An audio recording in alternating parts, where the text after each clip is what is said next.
We are so honored that you're here with us for Season 3. We want to share, connect, and grow the paper flower community with you. Welcome to Paper Talk. Thank you for listening to this episode of Paper Talk. Today's episode is sponsored by our patron, Elaine Lim. We appreciate your donation, and we're excited to keep creating content for the paper flower community. If you're interested in supporting us, head on over to Patreon page at www.patreon.com/papertalk and sign up as a patron. We would love to see you there. Hello, everybody, and welcome to another episode of Paper Talk. Today, we have Poy Granati of Summer Space Studio with us, and we're super excited to have her here to talk about her paper flower journey. Welcome, Poy. Welcome, Poy. Hi. I'm so excited to be here. Well, we're excited to have you here because we've been following you since the beginning, I think, of your journey and seeing you grow as an artist. Me too. Who doesn't follow you guys? Oh my God, you're too kind. I know, you are too kind. You'd be surprised, no.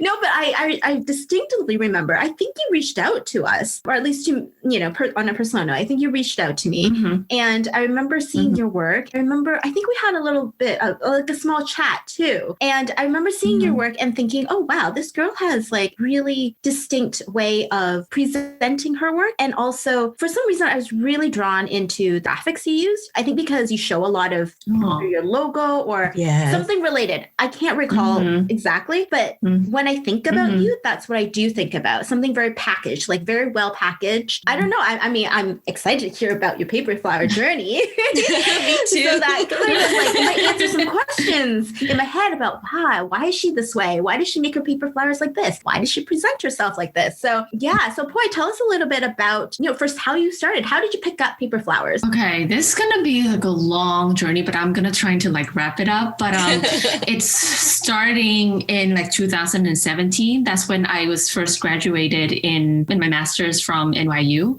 So let me like talk it a little bit because of the program that I went to has something to do with my journey. So the program that I went to is called Interactive Telecommunications. The name is like doesn't ring any bells, right? Basically, it's like a design space for engineer and like an engineer place for designers. So like, it doesn't matter what kind of background you came from, but like, when you're in this space, you share, I get to learn how to code. I get to learn how to like make a switch and make a light bulb and like programming and like all those different things. So with that, since they have like a variety of classes, they have this one class called 100 Days of Making. So it's basically like, you pick a topic for 100 days and then you stick to it. And every 2 weeks you come to class and present how you evolve. So the idea of this is like, you choose a topic that's big enough for you to explore, but small enough to give you a constraint to work every day. So like the idea is not like you spend like 8 hours on one thing, but like block maybe one or 2 hours to work on like a same thing for 100 days and see how you grow or like learn from it. But funny thing is that I didn't take that class while I was in school. When I was graduated, I was trying to find a job. So back then in college, in master's, I wanted to be a UX designer. So I have a background in advertising, branding, and graphic design. And like it's kind of evolved that I want to be a UX designer while working on my master's. So it was kind of like, okay, like, I have this skills and background, and then how did that evolve into UX design? So like, I was like, maybe like, I don't have to like take a class for someone to tell me to do something for 100 days. I can do that myself. And then I realized I couldn't. It's hard to establish a routine. Exactly. And then when I was graduated, I was like, finding a job, being an international student back then, it was really hard and it was stressful because like, living in the city, it's like a lot of money day by day if you're not making enough money, right? But I know that I still want to live in New York. But I have a great friend, her name is Casey and Paula. They took the class, they were saying like, oh my God, like 100 days changed my life. And I was like, how? Like, how doing one thing a day change your life? Like, is this overstated? Like, that. But then like my friend, they were saying like, but boy, you have the time now. Like, you're waiting for your offer, you're waiting for someone to email you back or like finding a job. Why not just like put this stress aside and then work on something that you've never did before? And then I know that I've always been a paper person. I love make pop-up books. I love paper crafts, any types of papers. I was so like drawn to it. And I know that I love playing with colors. Like I was brand designer, and also graphic designer. I was like, very visual person. So I was like, okay, let me try 100 days of paper craft because like, I never actually dive deep into it. So like, all right, let's just try 100 days of paper craft. And then I just feel like, first day it was like making that paper cactus out of cardboard. And then the second day I spent like almost 2 days trying to make like a paper cut card. And I was like, okay, this is probably too much. So Instagram and Pinterest showed me some paper flowers. And talking back to that, I wasn't a flower person because I feel bad that like, you're buying something and then it's going to die and then I have to throw it away. And I am a plant killer. So I feel bad every time that I buy plants and then it has to die. This one right here, because of my husband, he's really good at it. All the plants alive in my apartment is all the credit to my husband. But so like, I found paper flowers like, oh, people make paper flowers. Like, all right. Then maybe I'll just, I talked to my friend Casey and Paula and they were like, yeah, you need to like, scope it down a little bit, like, constrain the time for 2 hours, not more than this if you want this habit to stick. Because like you can't do anything for like, 8 hours a day and keep continuing, right? So it's like, if you want to grow, like give yourself a constraint. So that's when I was like, okay, I'm going to do paper flowers. And then I just gave myself one goal that like, all right, let's finish 100 days and then see where it takes me. That's the only goal that I have. And then I was surprised that at day 60, I think, one of the friends were like, hey, like, I have this girl that I really like, but she lives in Michigan. Can you make something? I'll pay you. And then we send something there. And I was like, oh, people actually going to pay me for my work? Yay! Best feeling. Like, yeah, it's like, oh, I can make money out of this. Like, it's just crazy, right? And then I don't know what to price. Like, I don't know, like, how much you want to pay me. That's the first work. And I think I spent 2 days making 4 peonies and he was paying like $40. But that was like the biggest money that I have. Like, oh my God, I made $40 out of this. But that's like a big moment. Yeah, I remember it was like, oh, wow, like, people actually want to buy this. So I guess after the 100 days, I also have to credit like one of the professor who took this 100-day class to NYU. Her name is Catherine Dillon. She was the one who was like, encouraged you. And then she was like a mentor as well. And I went to her and be like, yeah, thank you so much to like, giving me this idea of 100 days, because it's like, I know now what Casey and Paula said, that like it's changed your life, and it does. And fast forward to this day, it's like something that I found and I fell in love with it. It's not just about the flower. I think I was drawn into like my design process is like starting with matching the colors together and then the flower comes later. Yeah, we had Inga Peterson on last week and we were talking about how her fine arts degree kind of, it shifted the way she thought about the process, and it trained her to commit to a process. And I think that's the same thing. I mean, you have a graphic design background, which is similar to hers. You've got done through the 100 day. Is that not like similar? I don't know. To me, it seems like it is. It's forcing you to have a process, to have a plan, to do things in a particular way for every project you do. And that training itself, it's like discipline. It's like having, I don't know. I don't know. I'm just throwing it out there, obviously, because I haven't done that today. But I can only imagine that going to school, going through this, being taught the process, being expected to show drafts, show your steps. They force you to do that in graphic design school, right? Show your steps. You do everything by hand, but there's a reason for that. There's a reason for all of the things that they teach you. And do you find that helps, or do you find that transferred to what you're doing now? I think it's everything combining, because before I was a graphic designer, I worked in an advertising agency as an account executive. So like I'm a Virgo. So like planning. Everything has to be perfect. So, but I think with 100 days, it's actually ditch all the perfectionists in me, that you don't have to like have a perfect flower today. Just like celebrate the small wins, that, okay, today I make this flower, and then like, okay, maybe I don't like the shape or the color. I'll change it tomorrow. So I'll try make maybe the same flower, but different shape on some mistakes that I did before. And I think like that's still like a thing that taught me until today, that every time I start something, I'm kinder to myself, that you don't have to wait for everything to be perfect, and just put it out there. If it has to be fixed, then fix it later. Oh, that's fascinating. Yeah. I want to go back to how you were talking about 2 hours a day. When I was, something has shifted for me this year, because we were working so much on the computer and I had so much editing to do and so much writing and things like that. And I still had paper flower orders, but the only time I could fit it in was in the evening. And it got to be like a really long day. But the really surprising thing for me is when I forced myself, it's like I only have 2 or 3 hours each night to make paper flowers. I felt like I was more productive, and I was looking forward to the next day to completing or continuing the process. And it was just really because I was thinking back at when I did the cherry blossom, where I blocked out like 2 months where I did it 14 hours a day. It was very draining, but it was a different process at that time. But I just felt like it was a lot more freeing for me when I just put a time on, because I do a new thing right now where I give myself a timer where I say, I'm going to do emails for like 30 minutes and I better finish it in 30 minutes. Otherwise I have to move on to the next project. And I think that has really refocused my energy to be more concise and more productive. So I really like that a lot. You know why? Because our brains love deadlines. Yes. True. Under pressure.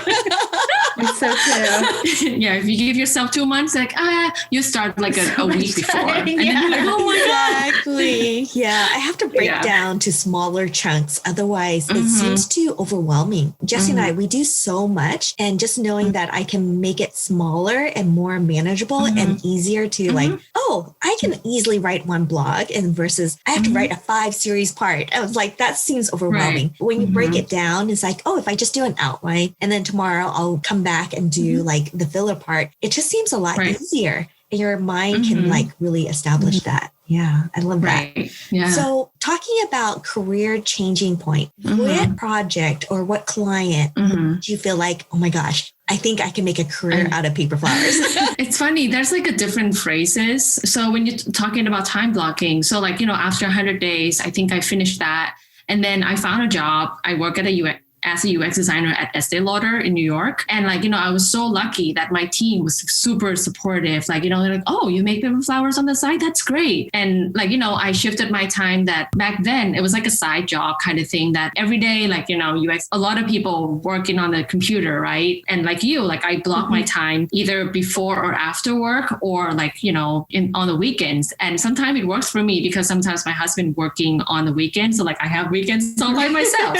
And I think like, going back to that, it's like, doing both things at the same time. It's kind of like fun in a different way. Like, okay, today I'm like focusing on like my full-time job, for 8 or 10 hours. And then after this, I get to make paper flowers for 1 hour or like binge watch some shows, right? But I think that like the shift, like a big shift that like, the first one that I feel like I made it is, finishing the 100 days. And then I was like, okay, what else can I do with this? Then just like, hey, do you want to buy my paper flowers? I basically take 4 to 5 flowers in the bouquet, put it in the bag and walk around New York, like literally walk in and out the store in New York being like, hey, and I think about like, as a UX designer and also a designer, like, you kind of like see the target group, who would be my audience, who would be the person who would value also like, think about paper flowers, who would be my people basically. So I didn't walk into like, other stores that I don't think it fits me. I walked into Madewell. I walked into West End. I walked into Anthropology.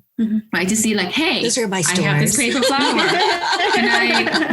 Can I talk to your manager? And then I asked for manager, like, hey, do you want to do workshops or do you want to do a pop-up? So that's where it started. And I think for the pop-up for Madewell, I think I saw Sarah Kim. She did the pop-up at Madewell in LA. Yes. Like, oh, so Madewell actually opened for this. So I asked the store in New York. And then I think when I had pop-up and then work at Madewell and then also did a pop-up with West End, that's when I'm like, oh, like people actually like come, like when you see like a human interactions, you're like, people come in and like, oh, this is paper. Oh, this is handmade. And, when I started doing the workshops and a lot of people walking out and they're happy and like, oh, I wasn't a crafty person, but I can make this paper flowers. Like, I think I found my new hobby. That's still like a tagline in my head that like gets me going. Yes. Even though I work like, for the whole day and then I had to like teach the workshop from like 7 to 10 and then get home around like midnight, I'm still like fully charged. And I feel so happy that like, I was so proud that like,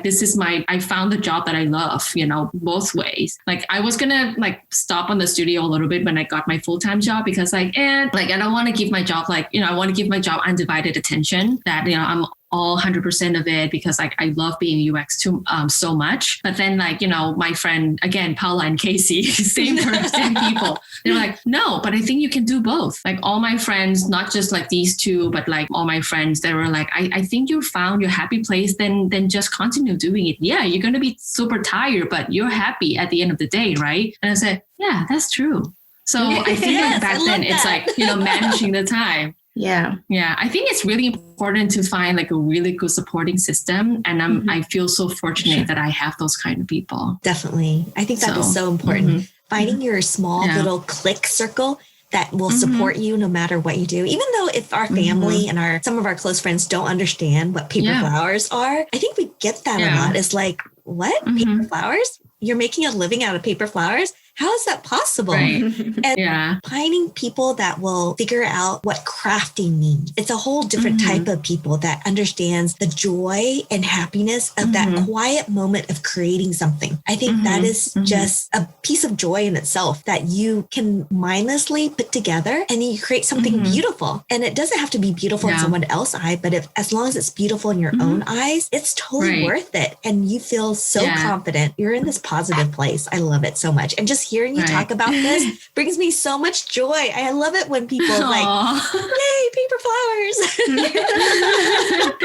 But I think like go back to Jesse's question. I know that I like drag you out of the topic a little bit, but like the big moment, I think it's still a blessing in disguise because when COVID hit, I got let go in May from my job. Like I cried for 2 days because I love that job so much. And like, it's like, yeah, it's unfortunate and like, you know, something you can't help. But I feel so lucky that I have this studio. I'm like, all right, then maybe this is a sign that just push like, you know, full gear on the studio. I mean, I pushed full gear before, but I didn't have the time, right? So I took it as a blessing in disguise. And then like, I knew back then that we're going to move out to Long Island with a 2-bedroom instead of like a 1 studio on the 5th floor walk up in Manhattan. So like, it's just crazy. Like, you know, I felt like, okay, if I made it here in Manhattan, like, you know, doing all this MacGyver thing, I didn't have any money. I had to walk around New York. I pull through and I still do whatever I can to teach, to sell, to do things. And if I keep that and like take into like now at this moment when I feel like, okay, like if I want to spend like some money on like buying new printer, I think I can. So, you know, now like I have all the opportunity, all the time and all the support, right? So like, you know, there's no time better than this to just put full gear and do it. So I think that's like a big turning point, like, you know, so it's been like 4 to 5 months now. And I feel like more confident every day that, all right, I'm just going to wake up and I'm just going to do it. So I don't know what's going to take me, but, you know, just put 110% into it and see where it takes me. I love that. So how do customers find you these days? Do they find you like on Instagram? Do you have an Etsy shop or do you have your own website? Yeah. So right now I have my website and mostly Instagram, but like, to be honest, like every small business owners, right? We start from like friends and family. I like first start like, hey, all the friends, this is the post. I'm going to tag you. So you have to repost my story and I tell everyone about it. But also at the same time, like all my friends, sometimes they just like talk about my stuff and they give me like a lot of support. Like, hey, I want to support you. I know that you're so passionate about it. I want to buy you a flower for my mom. I want to buy like, you know, can I buy your kid? Can I go to your workshop? I actually host like a workshop for free for all my friends during the pandemic, being like, I'll send you a kid and then we'll do it and we'll do a workshop. So I have to say, I love that. And we don't hear a lot about this from other people, but I love that you go out of your way to make opportunities for yourself. Yes. To be heard, to share what you do with other people, because that's how other people know what you do. If you don't talk about it, they're not going to know. So I love that you're taking the initiative to do that. And maybe that is from, you know, your background in advertising and marketing. You know that people need to know what you're doing in order for them to share, right? So I think that's fantastic. Yeah. And I think the reality is you're right. Our very first supporters are probably our close friends or friends of friends within our immediate circle. And when those people start spreading the word, then you know that, oh, you know, now you can like look at other people, but they've already done half the work for you. Yes. So I love that you're thinking like that, because I think this is, like I said, not many people talk about that. Yeah. I think that's a great tip actually for a lot of people. I'm happy you find it useful. Yeah, definitely. Like to it's not always having to go out and like, oh, I need to find those market. You can utilize people who want to support you, or even if they're not actively trying to support you, but they've shown interest because you're their friends, they know you. Like it's a 6 degrees thing, right? Or 2 degrees, let's say. Just them knowing about somebody else and making those connections. I think that's a great way to start off. You know, those people are going to be with you for a long time because they know somebody who knows somebody. Everyone likes knowing somebody who knows somebody, right? Exactly. So I think that's a great tip. I think it's a great tip. And it's actionable. It's so easy. Right? Like you said, you just invited all your friends or people you know to, hey, you know, let's come in, let's go, let's have a gathering and let's make paper flowers together and drink, you know, and come then, for one or the other. Right. And then at the end, I think I just sent them like a Google survey and like I asked them like, okay, like what do you like about this? How much would you pay? What do you think about the kit? What kind of information that I'm missing here? So like, you know, add on to that. It's like, you know, when I first started, I like, you know, make maybe like 2 to 4, like 5 flowers and then ask around like, who would you want to buy this for? Would you like to buy yourself? If not, why not? So like, you know, taking in all the feedback and yes, like, you know, sometimes you feel discouraged to be like, oh, no one wants to buy this, but, you know, taking that to a different way that are you serving yourself to make yourself happy or you're serving them? So that's like a thin line between that, right? If like, you know, there's a lot of flowers in the bag that like, I love this one so much, but no one actually buy that one. But the one that I'm like, all right, like I'm okay with having this, but like, that's the one that like a bestseller. So like, you know, it's still mind blowing. You know? Oh, so true. Yes. That is such a marketer thing. Stats, statistics, right? Yes. Numbers. It's so like, what do you do with it? It's research. And then what do you do with the numbers and the feedback? I think creative, they do not research on numbers. I think it's a foreign thing. Our brain doesn't work on numbers very well, but sometimes forcing yourself to look at your numbers and be like, okay, you know, Instagram's a really good one because they give you free stats. When are people commenting on your posts? When are they actually active? That's when you should post everybody. Or what's your demographic? They actually give you the age group and the city and where the timeline. Exactly. It's so important to be like, okay, I just have to quickly look at it for the week and says, okay, next week I saw a lot of people comment on my Tuesday post, but not so much on Monday. I'm not going to post on Monday. I'll post on Tuesday. And then you just kind of refocus your post to focus more on your demographics and the age group. Right. That's a really key thing. Like people in their 20s are going to be very different from the 30s and people from the 40s. So just kind of like target that and play around because you never know what you say or what you post will appeal to do a journal. Right. I mean, that's one thing I do. Yeah. I think one of the tricky things with using Instagram, though, because the algorithm is all over the place, it's kind of like, okay, well, people, like, there's so many people who love this post on Tuesday versus Thursday. Is it because I posted on Tuesday or because I posted a flower they like? Because we were just talking about feedback in terms of the flower that I think everyone's going to love. Oh my God, I get like 100 likes. But the flower that I'm like, I'm not so sure about, but something caught their eye. There's like 1,000 likes. Like, I think one of the differences is, unlike your feedback form, you don't get to understand why. You just know the numbers. Right. And so, like, I think there is value definitely in looking at Instagram statistics because I think it does, you know, generally it's pretty accurate. You know, if it's always Tuesday, it's probably because it's always Tuesday that people are on. But at the same time, it's like those small group studies. Those are so invaluable. Yeah. And plus, like those people, like you said, might have made those flowers themselves. So they know the process. They know, like, they're probably like, oh, I'm struggling with this. Would I pay someone else to make it? Like, yeah, probably. I think having that experience themselves, they'll understand how much time it takes, how much work it takes and talent. So yeah, no, I definitely, I think both ways. I mean, my 2 cents are, both things have value. Yeah. To add that into, like, you know, you're discovering and then like all the numbers and whatnot, like, as a UX designer, again, like, you know, if you like see your demographics and all age group, like one thing that we do for like user research is like figure out the touch points. Like, you know, say that people age group 21 to 30, where do they go? Where do they eat? How much money they make? So like, you know, they probably go to a store like Madewell, right? For example, but they probably not go to a store like this because this might be too expensive. Or so like, you know, define that. What is their touch points? What like, you know, what kind of people they hang out with? So with that, it's kind of like, so you, not about advertising, but also like knowing what to say in your content. And, when you think about when to scale up or what kind of pitch or like, the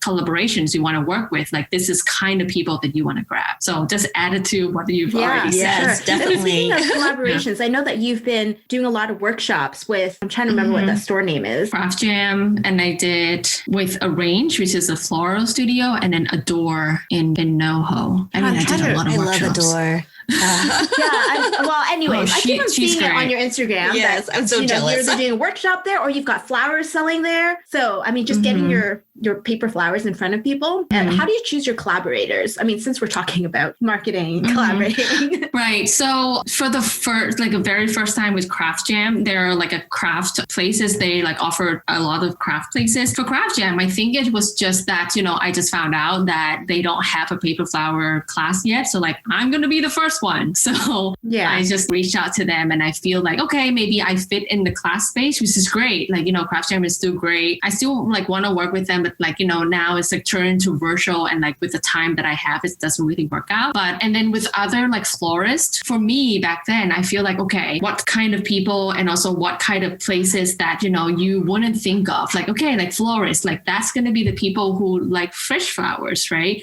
But then when does the paper flower come into play? So what is the pain point for the fresh flowers florists, right?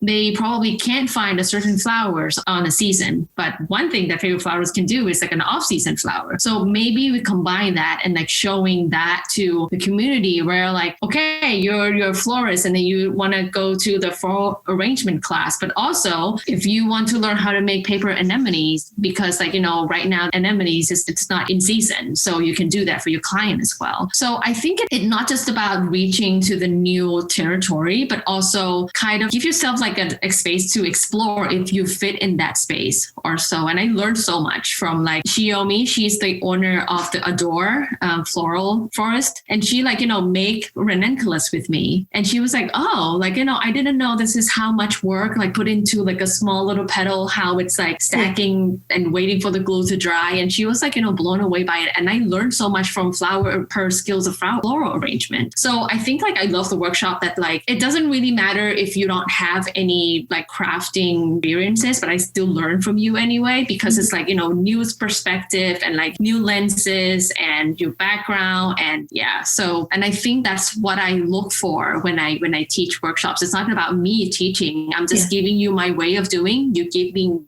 me your way of doing, and we combine forces and then we create something fun and new. That's so cool. I hope that answered your question. Yes, definitely. No, it does. That's what I was curious about, like how you choose your collaborators, and everyone has a different requirements, I guess, or criteria in terms of who they would want to collaborate with. So, but seeing what you've been doing on your, doing and you sharing it on your Instagram, I've always had questions about, why did you decide to do this or decide to do that? Like, it's pretty cool. Yeah. So now that it's your full-time gig. Congratulations, by the way. Thank you.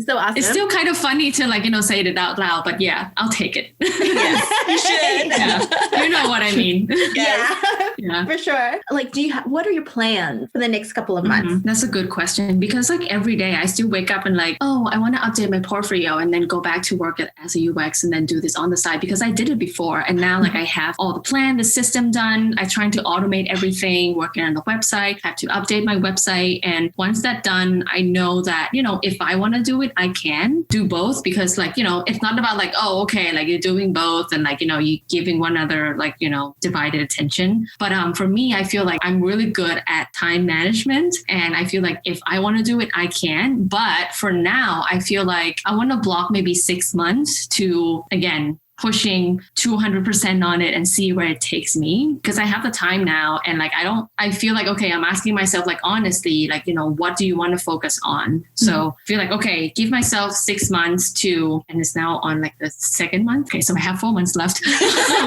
like, again, like, giving me the timeline, like the 100 days, like, okay, 6 months. If, and I have the goal of like, okay, this is how much I'm making. Of course, like money is definitely in the reality. Yeah. It is. Yeah, I have to leave. I have a cat to feed. He's fat. And then you don't have to make as much. Yeah, he's on diet, but diet food is really expensive too. It's true. It's more expensive than regular food. It is. But, with that, I feel like, okay, give myself 6 months. And then I still like do some like use case and like user research on the side and kind of like reading articles about UX and that's it's kind of like give a benefit to work on the studio as well, because like the way that I think about, okay, what's the user journey for people who wants to order custom orders? It's different from I pitched for a workshop with the big company or a small company. When the people landed on my page, if they're different, how do I like prioritize the user who comes in? If this is kind of user, what should they see first? And putting that on like a feed of content. And I think that's kind of UX in a way. So I feel like, with that, I'm trying to document all this process of like what I learned and, what's the next step and what I have to learn more. So I think like the answer to the question is that like, I'll tell you again in 4 months if I'm like going to continue doing this and, where am I going? Yeah. I think a lot of people can relate to what you're doing right now. Some people maybe are thinking about switching careers, or they've been forced to consider early, or they just want to. They're thinking about it. Like, how do I do that? How do I transition out? And I think that's like the most difficult time. Like, when do I actually decide, okay, I'm done with this, I'm going to move on? Or do I try to balance both of them in my life? Like, how do I do that? And we get a lot of questions about, at what point do you should just go ahead 100%. But I love how you're thinking about it is you're giving yourself a deadline where you're saying, I'm going to try this out for X amount of time, because I think you kind of do have to, some things can't be done 30%, 50%, 80%. You kind of have to go 100 or 200%, or else it's not going to go anywhere. Yeah. So I love how you're thinking about, okay, 6 months, I'm going to go 200% and we're going to see what happens. And at that, at the end of that 6 months, reevaluate. Am I going anywhere? Have I reached any milestones? Do I need to consider other things? Or is this it? Like, is that it?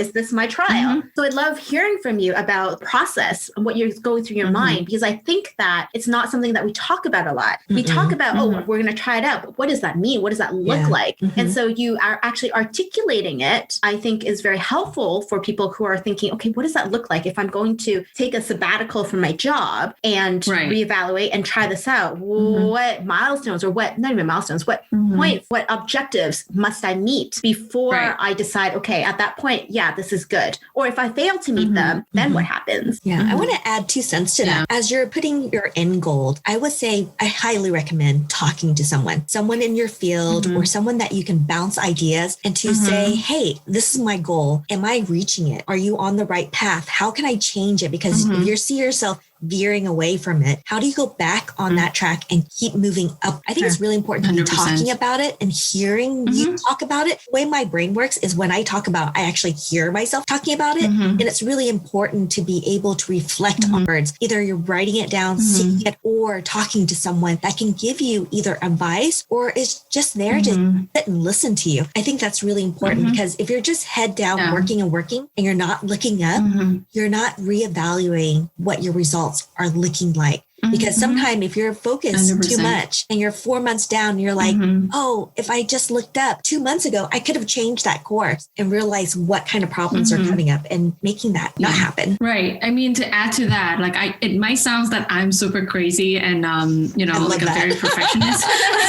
But I do have a friend who actually been with me at the very beginning. Like he's really good at business. Like I think this is also one thing that I want to add. Like, if you have people around you, someone who's good at business, who's good at laws, who's good at, PR, whatever, grab them. Exactly. I had this friend Colin, he's like, I know that he's good with business plan. I'm like, Colin, I'm going to present you my business plan for Summer Space Studio at the end of January. And you're going to listen to me and give me feedback. Exactly. And he was like, I love this. I'm like, I'm going to schedule the time with you. And then I'm going to run through the numbers and my research and everything and go on to that. So grab whoever, if you don't know marketing, grab whoever you think is good at marketing and pitch to them and tell them your ideas. And yes, being a solo entrepreneur all the time, I talking to myself, oh, is this a good idea? No, maybe it's not. I have to think about this. I have to think of, no, talk it out, Exactly. And it's good that you two creating this community where you can just spouse an idea of each other. Like, hey, do you want to listen to me about this idea that I have? What do you think? Like, why do you think it doesn't work? But then if just one person say that it's not working, it doesn't mean it doesn't work. Exactly. So maybe it's not for that person. You have to find a reason that you hold dear, that you think it's going to work, and then, work the content around. Yeah. I think that would be my advice. Yeah. Awesome. I love it. Okay, we're going to wrap up. And one of our wrapping up questions is, what is your favorite drink and what do you watch when you're making paper flowers? Okay. Since I make a lot of flowers, so there's a lot of show that I killed this pandemic, but I'm not a big drinker. I'm a lightweight. I kept telling myself that I'm a sheep date, but one drink would get me really far. But all the drinks that I love, I love Aperol Spritz, and I love Mezcal Mule. That's do I pronounce it right? Mezcal Mule. Yeah. Yep. So that's two drinks that I love, and the shows that I'm totally in love is Schitt's Creek. Yes, so good. It's David. Yes. David. A little bit of Alexis. So fun. They're so brilliant. It's I grew up with Home Alone, right? And she just, turned everything around and be like, this is Moira Rose. She's not that mom from Home Alone. Yeah. So No, that's not. one of the show. More other shows and backgrounds, all Broadway's soundtrack, like Hamilton or Book of Mormon, all Broadway's and Disney's. That's my background all times. I love that you live in New York. You have access to all these amazing Broadway shows. Yeah. No, they're so great, but Maybe it's so not bad that during we COVID, can't go. but No, that's during normal times. We had a ticket to Hamilton. Oh, You God. did? We had a ticket to Hamilton, and then it my got parents did canceled. too. Yeah. We Yeah. probably were going to. And then we had to cancel, and now it's on Disney. And I'm every day, if I'm home alone, my husband's working nights, I'm putting Hamilton's on. Yeah, it's crazy. I learned so much about American history. He's supposed to be president, John Adams. And then I go back to a rabbit hole watching John Adams show on Amazon and learn so much about American history. And my husband loves history, and he's like, okay, so this is Washington, and then this is da da da da. So great. I learned so much. And Hamilton's very historically accurate. My husband was like, are they really accurate? He went and fact checked it. And he's like, yes. Hands down, Lin-Manuel Miranda. He's so great. And he's I again, a fangirl. She's he's an author of Moana's and Yes. So amazing, you guys. I love it. Oh my gosh. It was so much fun chatting with you. I think we could have chat on and on. Time flies. But then I would have to edit and that would take up too much time. So we gotta cut it. I know. Yeah. I know the topic for next one. I know the topic for next one is going to be time management. Yes. I think that would be a great How do you one. block your time? I know, right? When do you block your time to make flowers and edit your website and design and take photos and Oh all my those gosh, stuff. yes. All about lighting. What's the best lighting? Natural light. Whatever you're doing. Thumbs up. I know. Well, thank you so much, Poy. It was such a pleasure chatting with course. you. If you're looking for a way to support us, please hit subscribe and write us a review. We would appreciate it so much. You can also support us as a patron on patreon.com. Your contribution would help us continue to create great content for you and the paper flower community.